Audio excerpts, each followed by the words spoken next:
Okay, just so you know, we are on the air. I just hit the go live button. Okay, and you're up. Can you hear me? Yeah, I could hear you. Oh, okay, good. So welcome everybody. Everything's working tonight. Uh, I'm Joe Cioffi. Welcome to the Joe and Joe Weather Show, and he's Joe Rayo. He's the other Joe. Unless we went for the Joe Rayo, Joe and Joe show, and it'd be Joe Rayo, and I'm the other Joe. So how are Whatever. you tonight? Whatever. Oh, it's that kind of a night. What did you do this time? Joe, I don't want to talk about it. one of our fair weather friends just continues, even though I thought I had put a block on him. Who? He's found a way to get around that, I guess. Oh, not Diego. Indeed. Do you? Yeah, it's strange now. It's not his name specifically. Now it's simply Facebook user. Oh, because you blocked him, so he's got. He's trying to message you the other way. Yeah. Uh, whatever. There are issues. So anyway, it is a Friday. It's the end of the week. And I have to tell you, I'm starting the cold of yesterday, and particularly last night and today, because I don't think I barely got above the freezing mark today here. It's starting to get a little long in the tooth for me. I don't know how you feel about it.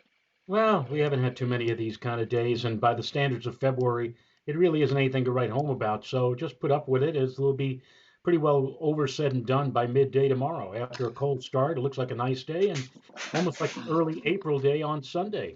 Oh yeah, no, we're going into the 50s on Sunday, and the nice thing is that at least if we're going to warm up this time of year, excuse me, as long as we're not doing it with gloom and doom, like we've done so many times in this month and in January as well. Yeah, I mean, let's have at least some sunshine. So the weekend like actually looks pretty good. In fact, uh, kind of unusual today, Mr. Rayo, because when I looked at, and I'm gonna bring up the, uh, where'd it go? Oh, there you are.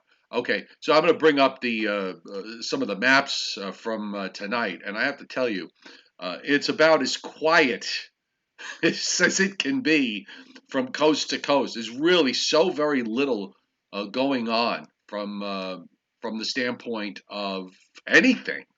There's a little bit of winter weather advisory action up in parts of southern Utah and western Colorado, and I think I see even a few winter storm watches up too. But just in a few counties. Other than that, uh, the big story in the South is the fact that they've got freeze watches up for parts of North Florida and southern Georgia and for southern Mississippi, and that's it. It is quiet. We've got no major storms. We have no minor storms. We of course had the snow last night in the southeast Virginia and in eastern North Carolina. That's all done now, and we're going into a weekend where things are pretty calm. Nothing really much more to add to that, Joe. The folks over at the Weather Prediction Center even put up a on their the snow probability map. Which I For will bring up now on the screen. the next 24 hours, they said the probability of at least 4 inches of snow is 10% or less nationwide. And you don't often see that in the snowiest month of the year, the month of February, but there it was for all to see. And it looks like, at least to me, that there won't be any significant snowfalls uh, through at least the first week of March. And again, as you have pointed out on innumerable occasions, we're running out of time. Yeah, the only thing I will say, Joe, is that I've been looking at the upper air going into the beginning of March. There seems to be a bit of a change happening. Whether that opens the door or not to something, I don't know. But I will point out, as I think it was Frank. I mean, I got to get his name here. Hang on one second. Where is it? Because I responded to him. Uh, I lost him on the chat. Oh, there he is. Frank Riccio. He pointed out on the chat that the fact that the GFS doesn't have a weather system, an obvious weather system producing snow on the 18Z run, but it did on the 12 deep in the long range, which we don't care about. But the fact that it didn't really show anything of consequence is probably a lot better in terms of the possibility of something happening than to have it actually show something in the long range. I got your 24-hour probability of at least 1 inch up, and there, except for a few spots in California and in southern Utah. This is for the next 24 hours. The rest of the country, as you said, is just absolutely quiet. We do see a little bit of a pickup, though, when we get to Sunday, because I got the probability of at least 2 inches posted at now for Sunday, and it does get a little higher out in the western half of the United States, in Colorado, both west and east of Denver, showing some higher probabilities. I saw Ruthless Goat was on, as he keeps picking up these little snowfalls from day to day, and his numbers are going up for the season. And as we hang on, let me fix this map up here. Hang on 1 second. Here's a 72-hour probability of at least 2. I knew that map didn't look right. I had the wrong parameter set. So across much of Colorado, the probability of another 2+ is high, and then it extends way up the northern Rockies and into the Northwest. And I'm just going to jump over the probability of at least 8. And even with 8, which is a pretty significant number, you're seeing at least in the West, as we get toward Sunday and Monday, toward the latter part of the weekend, you're seeing an increase in the possibility of some snow up there. Meanwhile, in the East, it is pretty quiet. Indeed. In fact, it's so quiet, I'm almost going to fall asleep. I hear you. The satellite tonight on the loop, all the clouds. Of course, we had a beautiful day today, and it looks like, except right along the immediate, even the Great Lakes, that's snow cover I'm seeing up there. Hang on. Yeah, that's all snow cover that shows up in upstate New York and New England on the GOES. So pretty much everybody east of the Rockies, except for Florida, skies were nice and sunny. And we've got the frontal boundary deep down into the Gulf of Mexico. Johnny Quest, there's no real low down there that I could see on the surface analysis, but the air is pretty cold, Joe. Temperatures in the Gulf. Some of the buoys out in the northern Gulf of Mexico are showing temperatures down in the low and mid 50s. That's pretty chilly air that's worked its way into the east that's about to move out. And we're starting to see the seeds of the next weather system, with moisture shooting up from the southwest across Southern California and Baja California into the southwestern part of the United States. And that's going to set the ball in motion for the next round of storminess that we're going to have for next week. And you could also see the snow in North Carolina that fell yesterday on the. Oh yeah, look at that. Hang on, I'm gonna get a little tighter on this. Let's see if I can get a better satellite shot. Hang on. I was a little disappointed. I tried. I was able to get snowfall totals off of the National Weather Service forecast office at Raleigh-Durham. Right. But for eastern North Carolina to the Outer Banks, Morehead City, and normally when I type in public information statement, that is usually where you'll get the snow accumulations. Sure. But I was not able to get any of that from the Morehead City National Weather Service office. I'm wondering whether or not they were very slow. Even this morning when I was looking around at 7 o'clock, I do have the Weather Service's snowfall analysis, but I think there were some missing obs here, because I did notice in Southeast Virginia there were a few 5-inch plus snow amounts that showed up. So this map might get updated again tomorrow morning with a little more data added to it. But there was a fairly large area of 3 inches plus that straddled Greensboro to Durham to Raleigh and then Rocky Mount was actually deep in it. Greensboro, Greenville, all those areas, and in southeastern Virginia as well, Joe.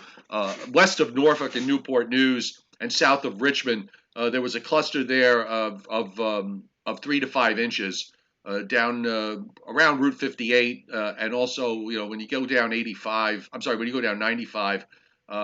There's your I-95 corridor that got snow, basically from Richmond to in Virginia south to Fayetteville in North Carolina. Amazing. Go figure. Absolutely amazing. And so we at Central Park still stood at 4.8 inches, a trace of snow so far all of this month of February.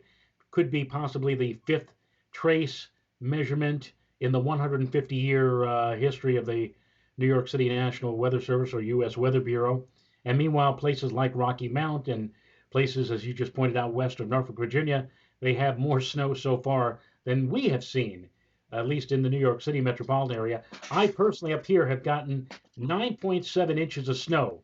That's my total for Yeah. the entire season. I have not gone into double digits yet, and we're heading for the last week of February. Incredible. I think I'm at about 7 for me. Incredible. I also pulled up the snowfall totals map for the last 72 hours. Where there's been a little bit of upslope snows that occurred in the Central Rockies. So we've got from Dodge City in Kansas and Garden City producing 2 to 4 inches there, and then going west, you start to go into Colorado and you head toward Route 25 from southeastern Colorado. There were some 8-inch plus pockets. Denver only getting an inch in Denver, but north of Denver, up around Boulder 4 and Fort Collins about 4, and also looks like some higher amounts when you move your way into parts of Nebraska, north of North Platte, a band of 6 inches plus.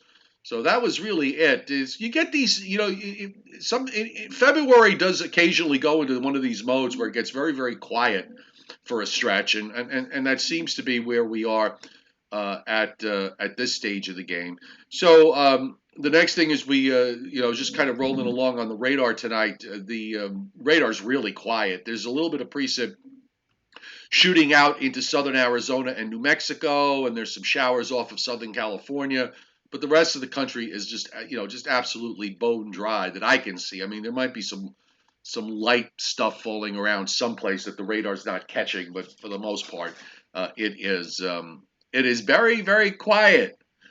Be very, very quiet. We're hunting wabbits. Yes, yes, indeed.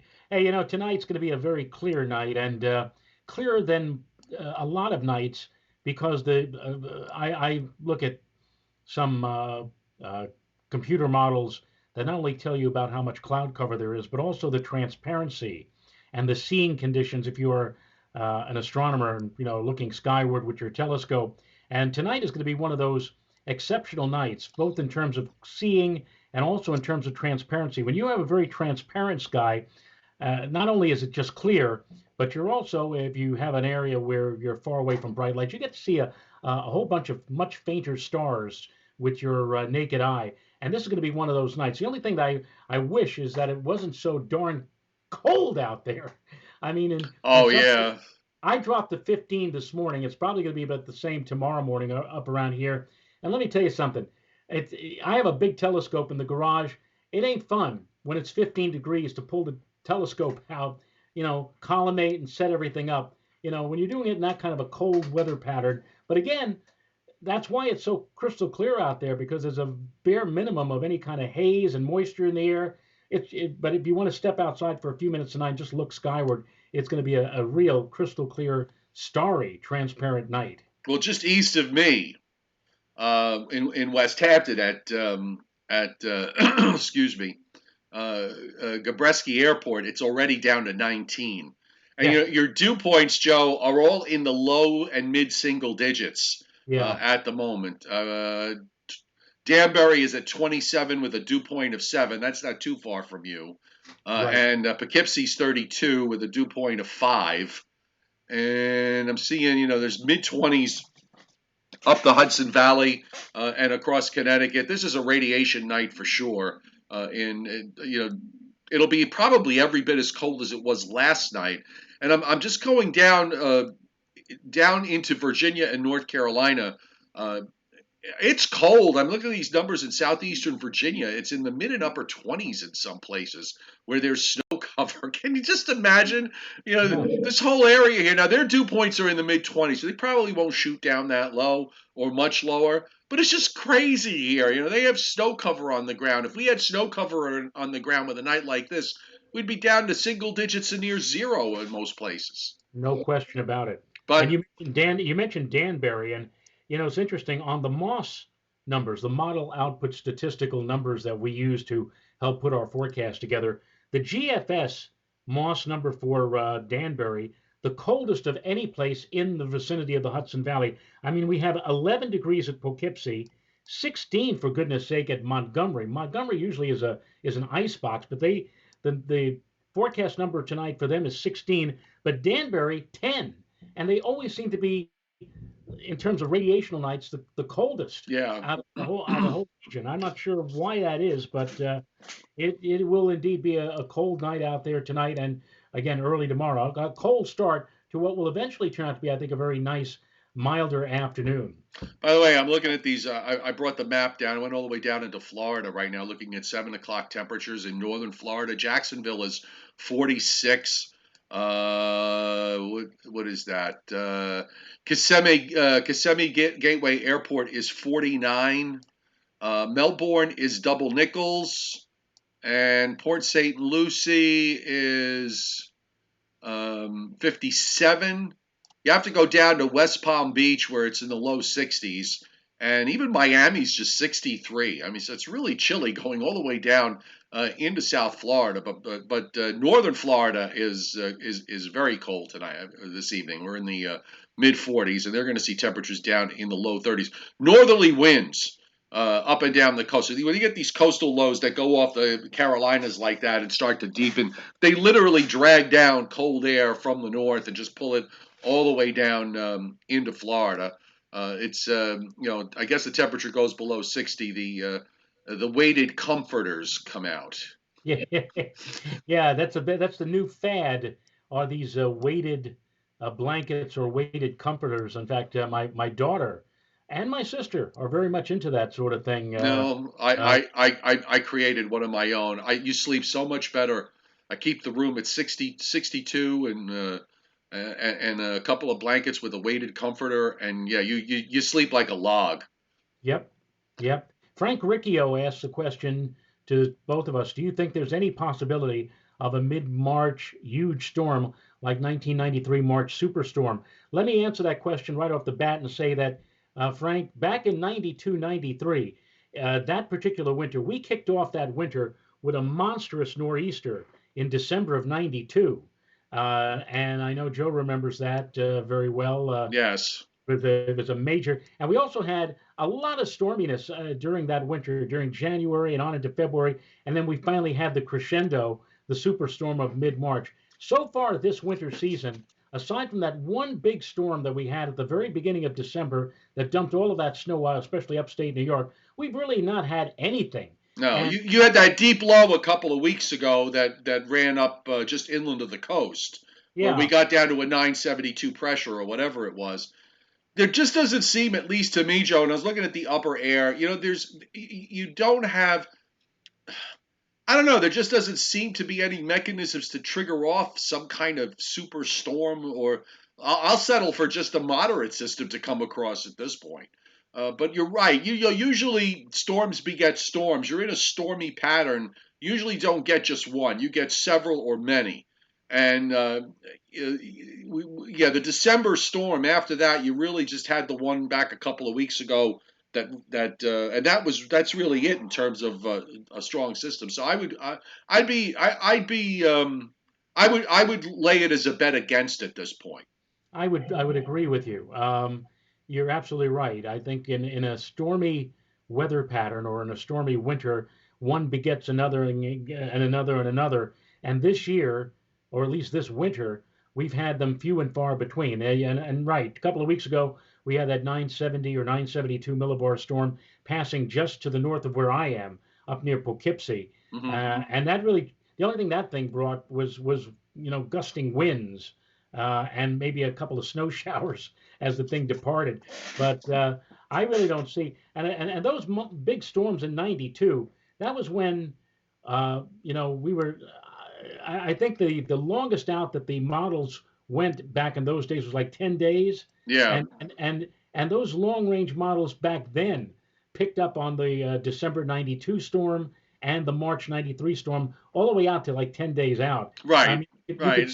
you could see the red flags were going up, and I quite frankly must tell you, Don't see looking at it. the patterns now, 10, 15 days out, I don't see anything that even No. remotely resembles that. So. So just looking at the upper air, the one thing I do notice, we've been talking about maybe some kind of window of opportunity opening up late next week, or going into March in that first week or two of March. I think that the window may open now. Whether anything flies through the opening, I don't know. But we do seem to start to go to more troughing in the east and a bit more ridging out in the west. And in fact, when you look at the GFS, the last number of runs, trying to bring down a vortex into James Bay, and then another one that follows it. Uh, at the very least, it's a colder look when we go through the long range period uh, with a pretty decent flow out of Canada. Now, the thing is, that's all fine and dandy, but as we just saw what happened here uh, with the system that slid off the southeast coast and just ran out to the east, that was a situation we actually had too much cold air that Right. suppressed everything. And I'm just wondering, looking at this, that yeah, we may go colder than average going into the first maybe 10 days to 2 weeks of March. I don't know, who knows about beyond that, but it could also be a situation where it's all cold air and it just overwhelms everything, and there's no real room for anything to happen. So now we'll have the problem the other way, where you'll have the cold air, but you won't have anything for it to work on.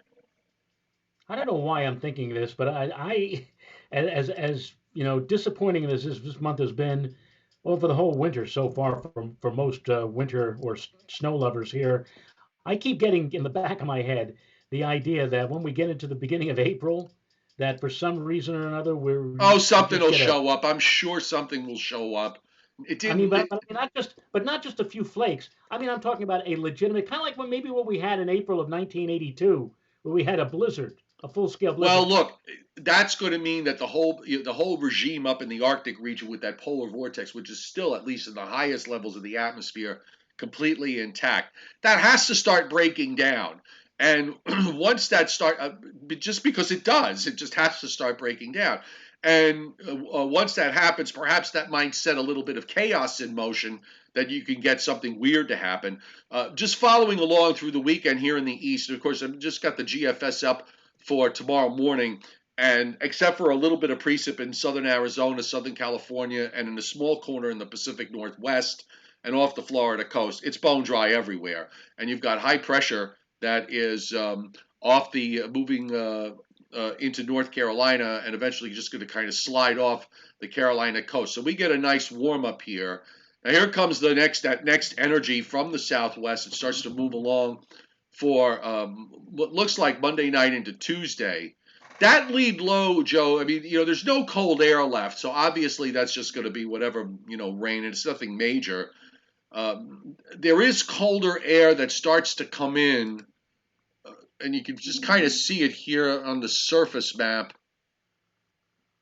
uh, from eastern Canada across the Great Lakes, and then it drives southward into the middle and upper Mississippi Valley behind this first lead low, which really doesn't do much of anything. It's really the second low that starts to develop later Wednesday and begins to run up the coast. That will strengthen and probably bring down some colder air toward the end of next week. And then as we roll along after that, if it's a question of the upper air, as I showed you a little while ago, that we just wind up getting overwhelmed with cold air, and that there's nothing to work with, well, then you're just going to have cold fronts with highs behind it where it turns colder, warms up ahead of the next cold front. Here comes the next high that comes down. I would just say I'd rather see the GFS in the long range show no storms than than showing them, because when it shows them in the long range, they never happen.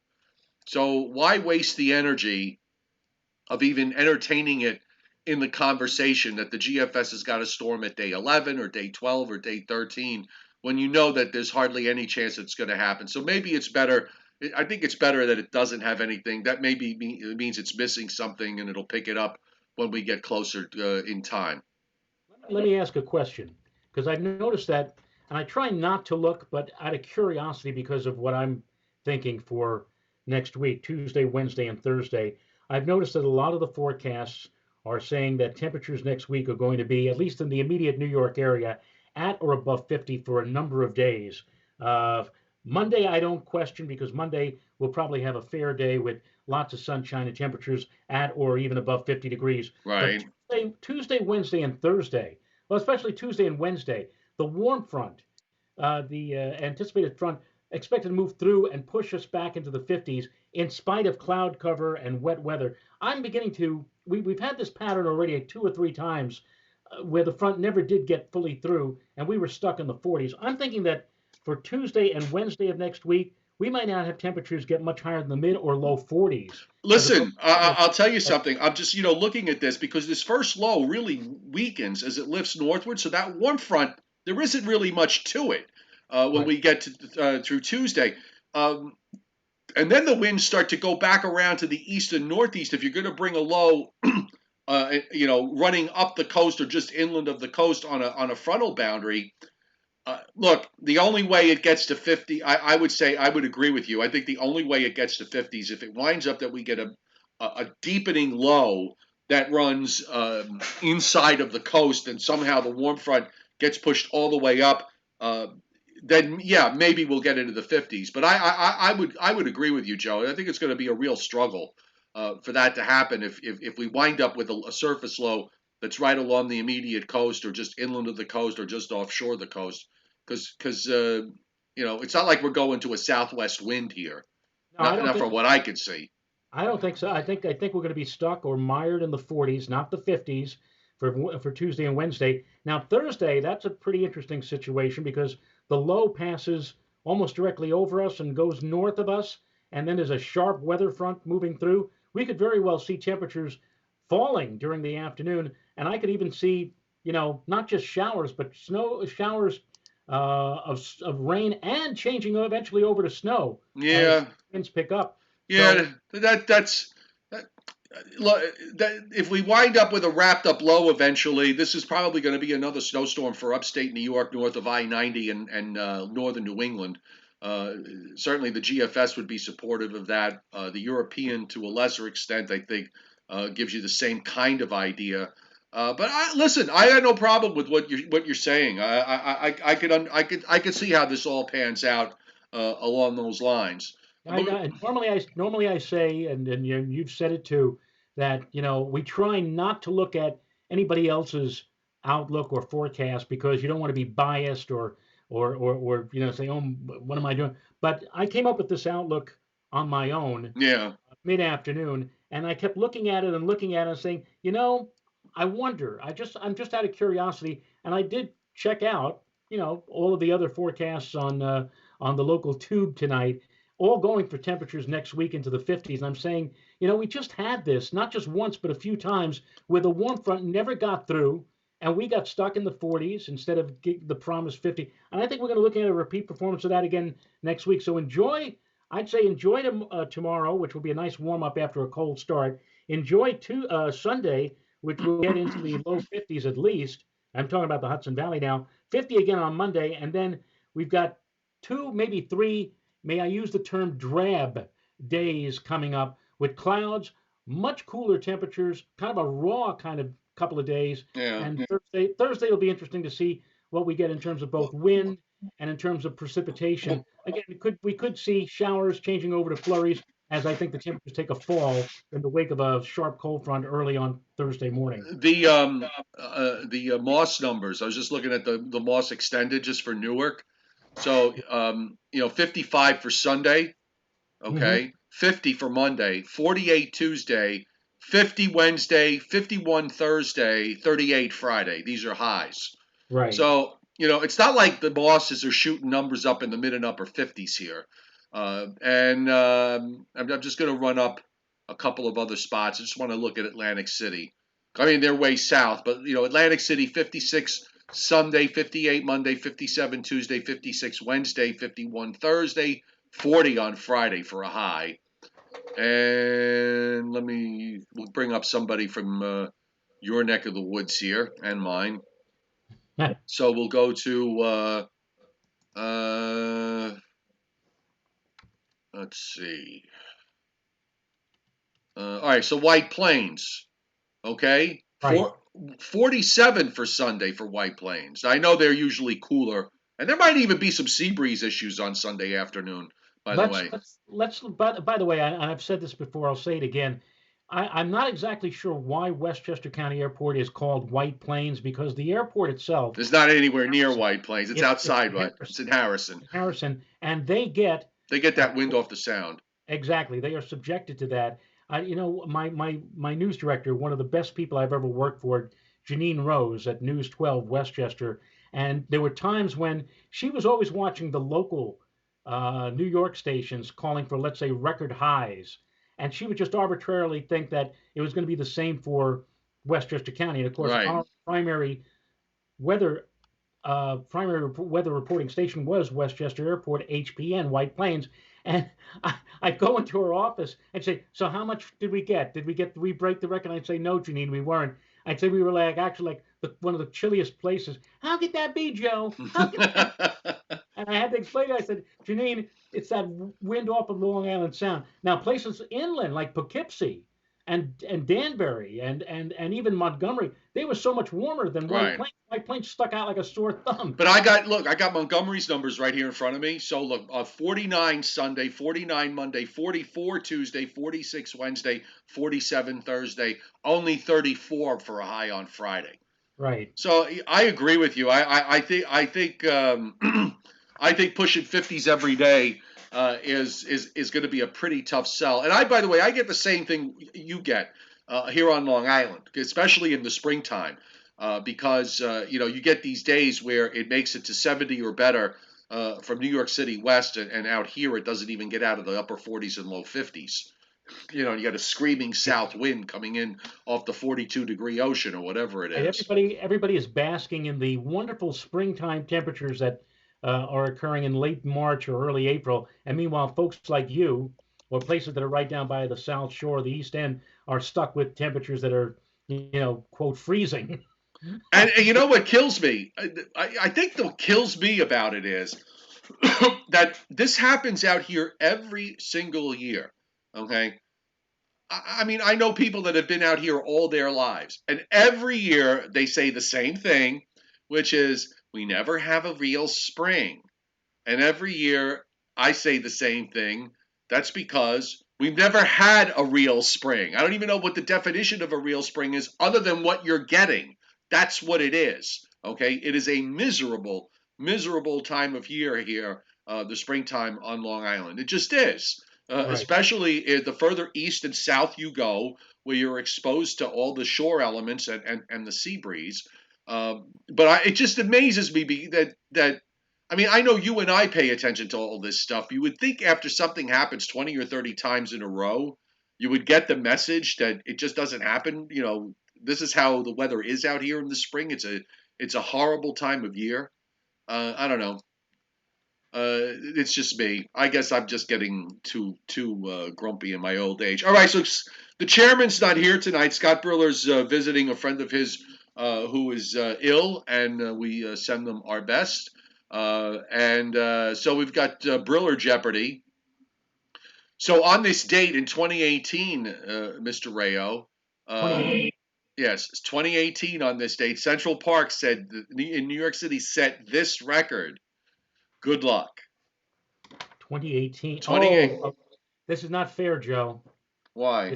It's not fair because you know how when you go on your news on Facebook and your news line or whatever like that, and sometimes they show you things that happened, let's say 2 years Oh, ago. okay. So that's okay. No, no, no, no, no.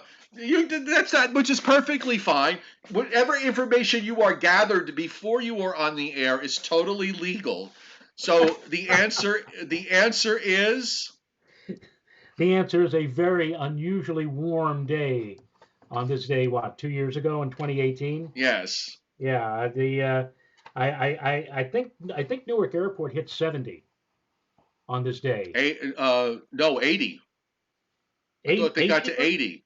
They got to 80 degrees today I think so. on 2 years Central ago? Park got to 78. Yeah, This I'm was the looking at this this. was the day. It was the all-time record high that was You're set. right. You're right. You're right. Because White Plains, I have the records right here. Yeah.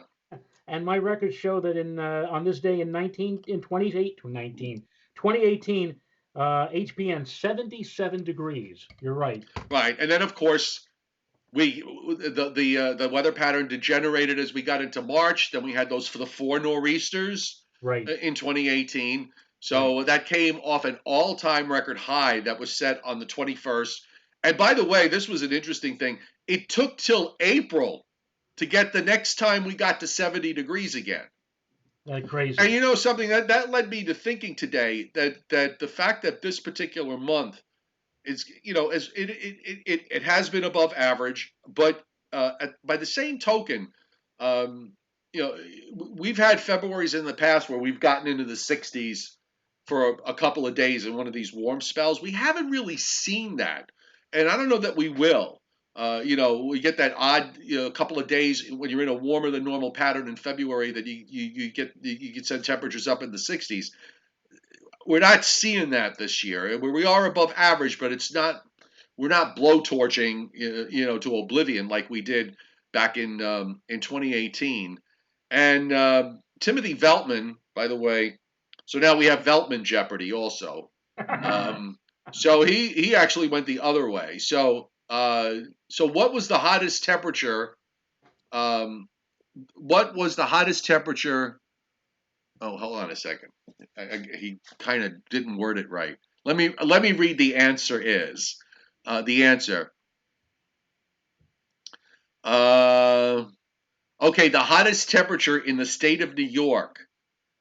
Okay, was recorded on July 22nd, 1926, in this in this small upstate city.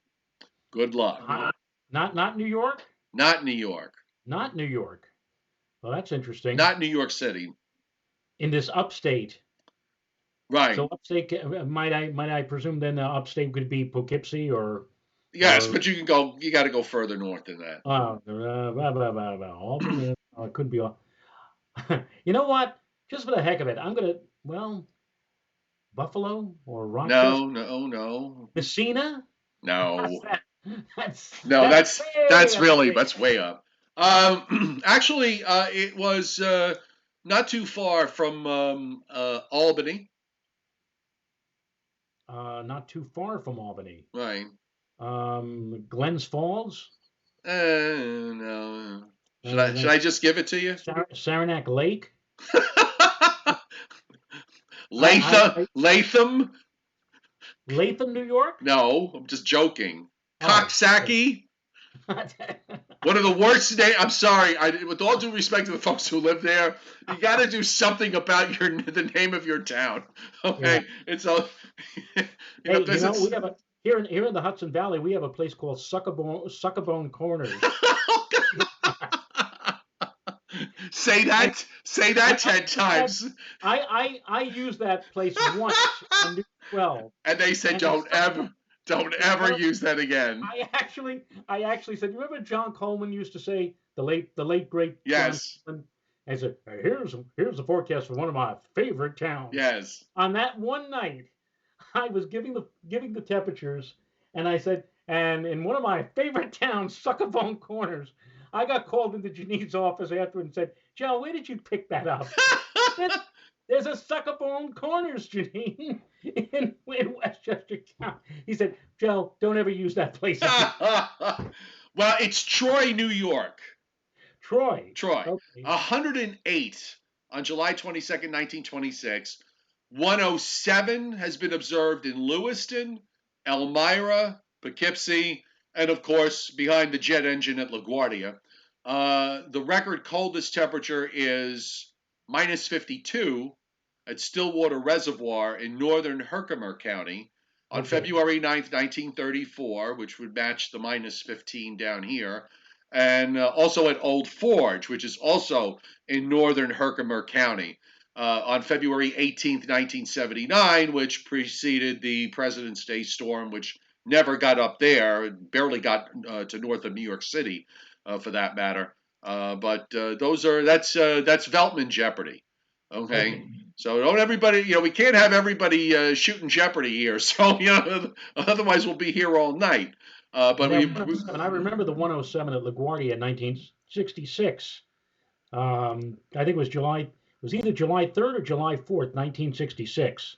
Was 107 at LaGuardia, which I guess is the hottest temperature in the confines of the five boroughs, even though Central Park is the oft-quoted record for New York of 106 in 1936, July 9th. well, didn't that also occur? Didn't that also occur in 1977? That it was a 104. I think it was like 104. It's been a long time since we've gone over 100. Yeah, you watch what happens this year, Joe. Oh, you think the when that happens, the climate change stuff is going to get out of control. You know Yeah, that. yeah. Just so you know, just as a warning. Okay. Just running through the chat tonight. It's always great to have everybody here on a Friday night. Friday nights are usually the nights where things quiet down. Going into everybody's thinking about the weekend and relaxing, especially when the weather's nice and there's not too much happening weather-wise. And of course, this was a lot of the schools were closed this week, Mr. Rayo. So a lot of folks are away on vacation, which clearly Right. you and I are not. Are Uh, not.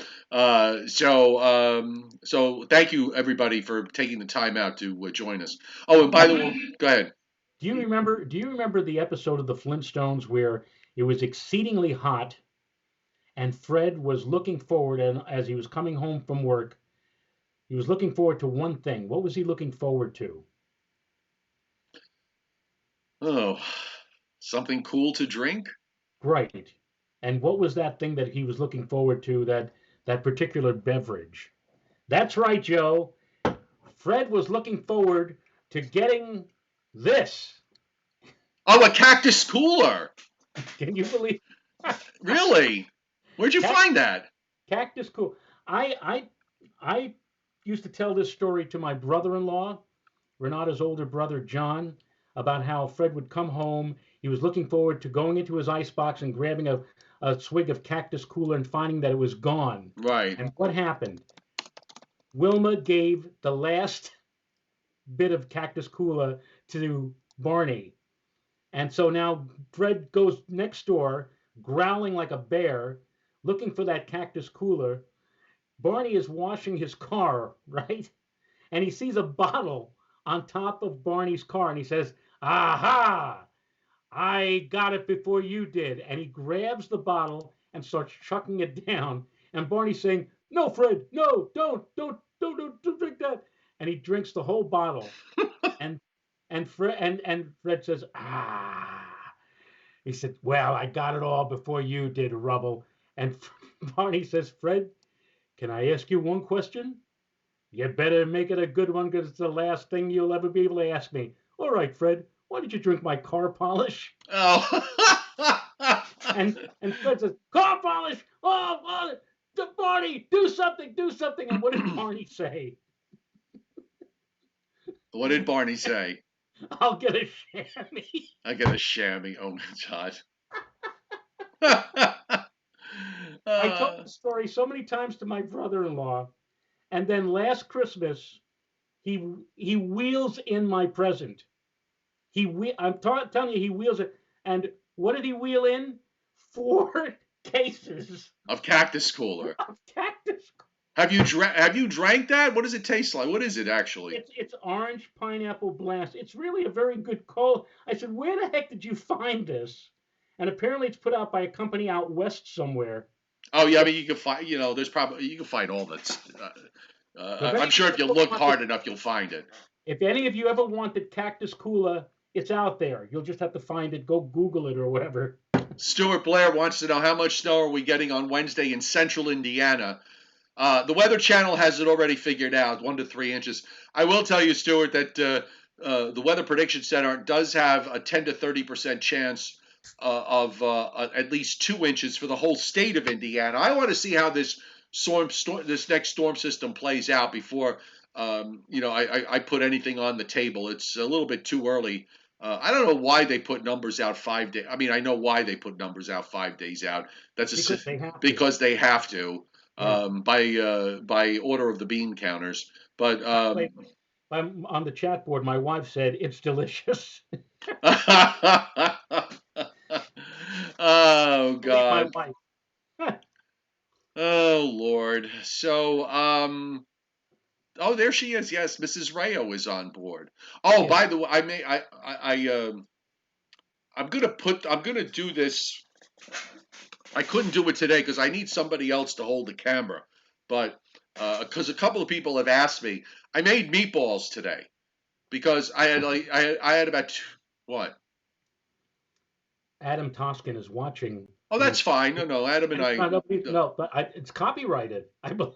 I don't think so. Tell the story about the I meat. was well, Adam Toxin of Tri-State Weather. The whole thing was, whenever snow was coming, you'd make meatballs. And the thing is, I wasn't even aware of Tri-State Weather at the time, and I've been making meatballs for years, and they've evolved into a specialty of mine. And my recipe is a number of people have asked me for it, and when I've given it to them, and then they make it they love the way they taste. So anyway, today I had all this extra chop meat. I had ground beef, so I had to do something with it. So what I did was uh, I ran out and got some ground pork, which is also part of my recipe, and I had for the first time, just as an experiment, I added some chopped spinach and avocado in there because I had extra avocado that I didn't want to throw away, and I fried them up in my cast iron skillet. I got to tell you, Joe, they were really good. So the next time I make meatballs in general, I'm going to have a camera rolling so that I'll up it to YouTube and everybody can have um, the recipe. Well, maybe now we'll get a snowstorm on Thursday that you've had your meatballs. Well, I made 36 of them, and I still have some ground beef left, so I can actually make another batch if I have to. Right. I will say this, and so I have this just drives me crazy. But if you ask me for a recipe and I give it to you, please make sure you follow it. Okay, and I don't know why this is, but I think guys will follow it. Okay, guys, when you give them something, you give them a list of directions. But if you give it to your married partner, she will inevitably look at your recipe and try to improve it. Okay, which which which is fine, but just do me a favor, follow the instructions, and if you want to change it a second time when you cook it the next time, that's fine. And I bring this up because I had a friend of mine. So I make I haven't made it in a long time, but I have made I make an excellent pork shoulder, pulled pork. Okay, but there's a special way that I do it, and it requires a certain you season it a certain way. But the important part of it is that it goes in the oven. All right, at 215-degree oven, and you put it in the oven at midnight, and you cook it for 12 hours. Okay, so that when it comes out of the oven, then you let it sit and you let it rest, and then you take the fork, and literally the meat will just fall right off. So, a friend of mine, I made pulled pork, and he loved it, and he asked the recipe. He gives the recipe to his wife. All right, so um, I find out. I says, "Well, how did the pulled pork?" He says, "It didn't come out the way you did." I said, "Well, did you follow the recipe?" And he says, "Well, she put it in the crock pot." I said, you're not supposed, does it say anywhere in the recipe to cook it in a crock pot? It goes in the 215-degree oven. And then he tells me, and this to me was just absolute sacrilege. She put ketchup in it. Oh, Okay. And then she's like, "Well, I don't understand why it didn't come out the way the way he said it was supposed to come out." Well, maybe because you didn't follow the darn recipe. So, moral of the story is, when you get a recipe from somebody, do them the courtesy if you ask for it to follow the instructions implicitly. If you want to change it the second time around, um, that's fine. But the first time around, you follow the recipe. Otherwise, I will throw you out of my house. I will. I will just throw you out of my house, you saw the episode. If you're a fan of Everybody Loves Raymond, there's the episode where which I am which Deborah cannot make anything as good as as Marie. as Marie, and so Marie finally decides she's going to show Deborah how to make her world famous meatballs, and she follows the instructions meticulously to the letter, and they still don't come out or as well as Marie's, and that's when she finds out because the label falls off one of the ingredients that it wasn't the right. I think it was what oregano Yes, or yes. paragon or something. Tarragon. Well, Yeah, David Schwartz. Okay, if you don't have 215, 225 is fine, or 200 is fine. I just 215 is because I just happen to put it at 215. No, I will tell you something. So if you follow a certain, I'm not going to name this person.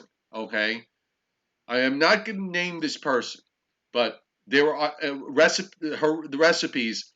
There is with every recipe, there is one thing wrong with the recipe. Okay, and it's because they don't want because this person does not want your stuff to come out to be better than theirs. That's an age old trick.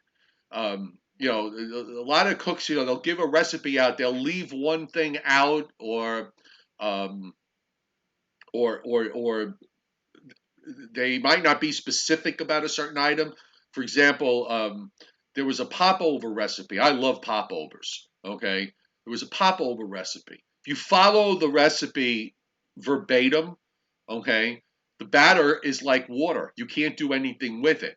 Okay, and the reason why is because the eggs in the recipe, what this person doesn't tell you is that the eggs come from that person's hen house and they're smaller than the eggs that you would buy in a store.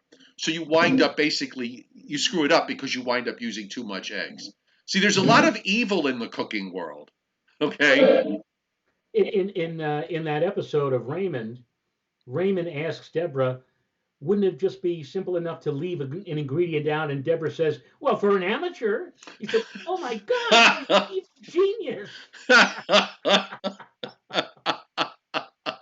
Oh God. Well, that was a nice way. Oh, let's see. David Schwartz says, I wonder if I could do a pulled beef shoulder roast. I would have to figure that one out. I don't think you can do it with beef. Beef is tougher to do because you have um uh it's I don't know. I use the pork shoulder, just absolutely falls apart. You might be able to pull it off. I don't know. But if you definitely got to slow cook it. Now, Betsy Luda, I am not going to repeat that. You put it up there. I did not, but I won't say no to who she thinks it might be. The Miller Gin. Jason Schaefer's right. The Miller Gin. That's where I had popovers for the first time many years ago. They have the best popovers. When you go there, you have the Miller Gin. Whatever you order, make sure. They almost went out of business a couple of years ago, if I remember. Really? Yeah, Really? they trying to remember. The original family may have had to sell it or something or another. They almost closed down and then it got rescued. I think it's still operating. I haven't been there in years. I think one of these. It was always a good place to go around Thanksgiving and Christmas Right. because it was so beautifully decorated. I went to a Christmas party at the Miller Inn about 5 or 7 years ago, and they had the carolers. They come to your table and they start, singing Christmas carols and everything. And again, yeah, there's no lovelier place to be around the Christmas holidays than the Miller Gym because everything is all decked out, back in the late 19th century type deal. Oh It's yeah, just no, it's really, beautiful. That's maybe I should do that one more time. Be, be come next Christmas. Well, we'll see. David McLean's chocolate meatballs? No, I no, no, don't not think so. chocolate strawberries. My wife has gotten into this over the last week, taking these gigunda strawberries. Joe, some of these strawberries that has been buying almost look like little apples. And then Yes. she melts down chocolate, dunks them in there. I got to tell you something. You talk about ambrosia. Oh yeah, yeah. There you go. All right, so we're all hungry again. Um, what are you, David McLean? I'm just trying to see what those emojis are. They look like avocados. I love avocados. That's like my new. That that's that. I basically eat an avocado every day, and an avocado a day keeps the doctor away. I don't know how this degenerated into a cooking show, but I guess there's not much to talk about weather-wise, right? Well, exactly. And we're coming up on a full hour, so I think that's enough for a Friday night. What do you think? I think so. All right, folks. So look, tomorrow is Saturday. The weather, hey, our viewership is actually going up while we're talking food. Okay, so tomorrow's Saturday. There's nothing much going on, so we'll take the day off, and then we'll be back Sunday morning at 11 o'clock Eastern time. Eastern Standard Time. You realize in a couple of weeks we're going back on daylight time? I know. I'm not happy. Well, once the way, I'll compromise. If they would go back to the way it used to be, which was the last Sunday in April Right. to the last Sunday in October, I'll live with that. But this, March switch over, because it still feels like winter and it's really cold out. One of the things for me, it was always the road sign when you got to daylight, putting the clock an hour and ahead at the end of April was what that was the signal of warm weather coming. That really warm weather is about Right. to arrive. That's Right. how you and I grew up. So anything that happened before that, you really didn't consider as part of the warming towards summer. But when daylight saving time began at the end of April and that last Sunday in April, it's like, okay, now we're going into summer mode. To Right. have it started early March, my mind is not there. It's just not there. What are you going to do? The rent comes due. Exactly. Jason Rent, Schaefer said we should do a foodie podcast. I'm not against that, by the way. That's on my list of things to do about maybe getting a podcast going with all of this. So we'll we ought to get my wife down here to show you how you can make a cake or something. see. I got to tell you, I've said, and I feel very strongly about this. I have a tremendous amount of respect for bakers. Okay, both my uncles were bakers. In fact, one of my uncles in New Jersey still has he's 80 years old and he's the largest distributor, a baker and distributor of Italian bread through the state of northern New Jersey. But two of my uncle owned bakeries in East Harlem. Uh, he bought the Cincotti pastry shop on 116th and Second Avenue many Ah, years ago. This was back in the 60s. right And across the street from the Cosmo. yes, exactly. Hmm. And he ran that bakery for many years. That was his up until maybe the late 70s, early 80s when he finally sold it. But I really do have a tremendous respect for bakers. I think baking is an absolute art form.